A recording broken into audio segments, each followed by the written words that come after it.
तो चलिए आज एक ऐसी गाथा में उतरते हैं, एक ऐसी कहानी जो है असीमित शक्ति की, अटूट भक्ति की और एक कभी न खत्म होने वाली उम्मीद की। ये वो कहानी है जिसने पीढ़ियों को प्रेरणा दी है और सच कहूं तो आज भी उतनी ही मायने रखती है। यह है बजरंग बली की गाथा। ये जो लाइन है ना, यही इस पूरी कहानी का मतलब दिल है कि जब भी दुनिया में अंधेरा गहराता है, जब इंसान का भरोसा डगमगाने लगता है, तब एक शक्ति, एक विश्वास का प्रतीक सामने आता है और उस प्रतीक का एक नाम है। जी हां, वो शक्ति, वो भरोसा जिसे हम कई नामों से जानते हैं, हनुमान और बजरंग बली। तो चलिए इसी नाम से अपनी पड़ताल शुरू करते हैं। देखिए, इस नाम में ही कितना गहरा मतलब छुपा हुआ है। बजरंग बली मतलब वो जो मुश्किल वक्त में एक याद बनकर आते हैं, एक उम्मीद बनकर आते हैं और जिनकी भक्ति करने से नामुमकिन को भी मुमकिन करने की ताकत मिलती है। तो ये सिर्फ एक नाम नहीं है, ये तो जैसे सुरक्षा और हिम्मत का एक वादा है।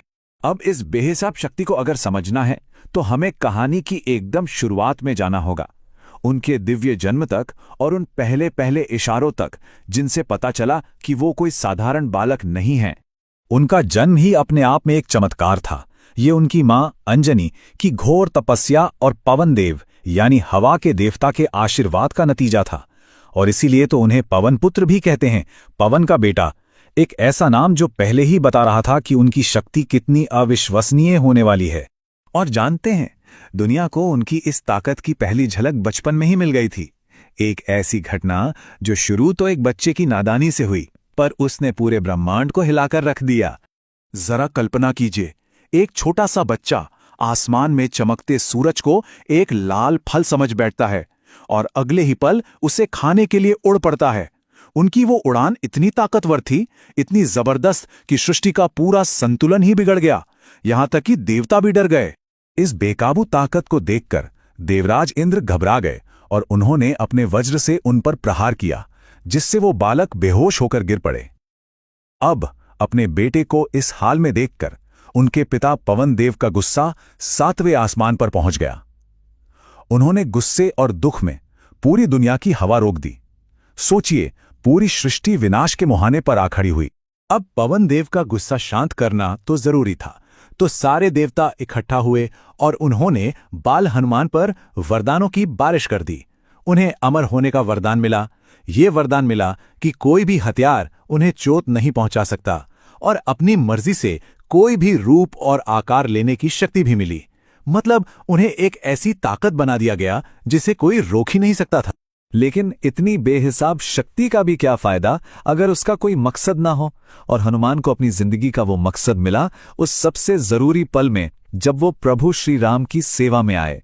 कई साल बाद जब भगवान राम वनवास में थे, तब हनुमान की मुलाकात अपने प्रभु से हुई और बस उसी पल उन्होंने अपनी पूरी जिंदगी श्री राम को सौंप दी। और फिर जब रावण ने माता सीता का हरण किया, तो हनुमान को एक ऐसा काम मिला जिसने उनकी पहचान हमेशा के लिए बना दी। सीता माता का पता लगाना और उन तक उम्मीद का संदेश पहुंचाना, ये उनकी भक्ति का पहला और सबसे बड़ा इम्तिहान था। जरा उस मंजर के बारे में सोचिए। पूरी वानर सेना समंदर के किनारे खड़ी है और सामने है एक अंतहीन, जिसे पार करना नामुमकिन लगे ऐसा समंदर। सबके ऊपर ना नाउमीदी के काले बादल छा गए थे। और उसी निराशा के पल में वो हुआ जो कहानी का रुख बदलने वाला था। ज्ञानी जामवंत हनुमान के पास आए और उन्हें वो याद दिलाया जो वो खुद भी भूल चुके थे, कि उनकी अपनी ताकत की असली हद क्या है। और इसके बाद जो हुआ वो इतिहास बन गया, एक अमर कथा। अपने होठों पर सिर्फ एक नाम लेकर, राम, हनुमान ने अपनी सोई हुई शक्ति को जगाया। उनका शरीर एक पहाड़ जितना बड़ा हो गया और बस एक छलांग में उन्होंने उस विशाल समुंदर को पार कर लिया। यह सिर्फ ताकत का प्रदर्शन नहीं था, यह भक्ति का सबसे पाक, सबसे सच्चा रूप था। समंदर तो पार हो गया।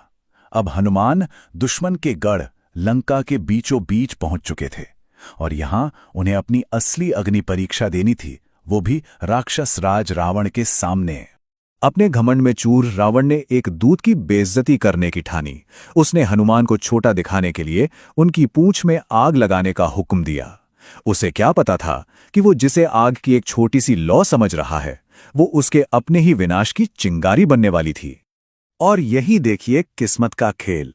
जिस आग को रावण ने बेइज्जती का जरिया बनाया था, वही आग हनुमान के हाथ में अन्याय को खत्म करने का हथियार बन गई और उसी आग ने रावण के घमंड और पाप की लंका को जलाकर राख कर दिया। लेकिन उस तबाही के तूफान में भी एक बात गौर करने वाली है। हनुमान की शक्ति का एक ही मकसद था, उनकी भक्ति। उन्होंने ये पक्का किया कि अशोक वाटिका जहां माता सीता को रखा गया था, उस तक आग की एक लपट भी ना पहुंचे। पूरी जलती हुई लंका के बीच वो उम्मीद की एक हरी भरी जगह सुरक्षित थी। चलिए अब आते हैं हनुमान के उस सबसे यादगार कारनामे पर। एक ऐसा काम जो दिखाता है कि किसी की जान बचाने के लिए वो अपनी लगन में किस हद तक जा सकते थे। ये सचमुच वक्त के खिलाफ एक दौड़ थी। युद्ध में लक्ष्मण जी मौत और जिंदगी के बीच झूल रहे थे और उन्हें बचाने का इकलौता तरीका था हिमालय की एक खास जड़ी बूटी संजीवनी।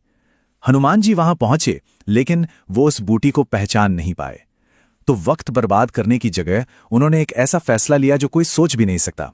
उन्होंने पूरा का पूरा द्रोणागिरी पर्वत ही उठा लिया और उसे लेकर उड़ चले, ताकि लक्ष्मण जी की जान बच सके। भक्ति का ऐसा अनोखा रूप देखकर प्रभु राम भावुक हो गए। उन्होंने अपना आभार, अपने दिल की बात उन शब्दों में कही जो हमेशा के लिए अमर हो गए। ये एक ऐसा पल था जिसने एक अटूट प्रेम और कर्ज का रिश्ता बना दिया। और हनुमान जी का जवाब सुनिए, वो उनकी विनम्रता और उनके पूरे समर्पण की गहराई को दिखाता है। उन्होंने कहा, प्रभु, जब तक मेरे दिल में राम है तब तक मैं जिंदा हूं। उनके लिए उनकी अपनी जिंदगी कुछ थी ही नहीं, वो तो बस राम के लिए अपने प्यार का एक हिस्सा थी। उनकी भक्ति ही उनकी सांस थी, उनकी पहचान। तो हनुमान की ये जो गाथा है, ये सिर्फ किसी चमत्कार या अलौकिक शक्ति की कहानी नहीं है। ये इस बात का सबूत है कि कैसे भरोसा और बिना किसी स्वार्थ की भक्ति हमारे अंदर की छिपी हुई असीम ताकत को जगा सकती है। और ये हमें एक बहुत ही गहरे सवाल के साथ छोड़ जाती है। अगर ये सच है कि जहां भी राम का नाम लिया जाता है वहां हनुमान मौजूद होते हैं, तो फिर शक्ति, सेवा और विश्वास की वो मौजूदगी आज हम सबकी जिंदगी में किस तरह से जाहिर होती है।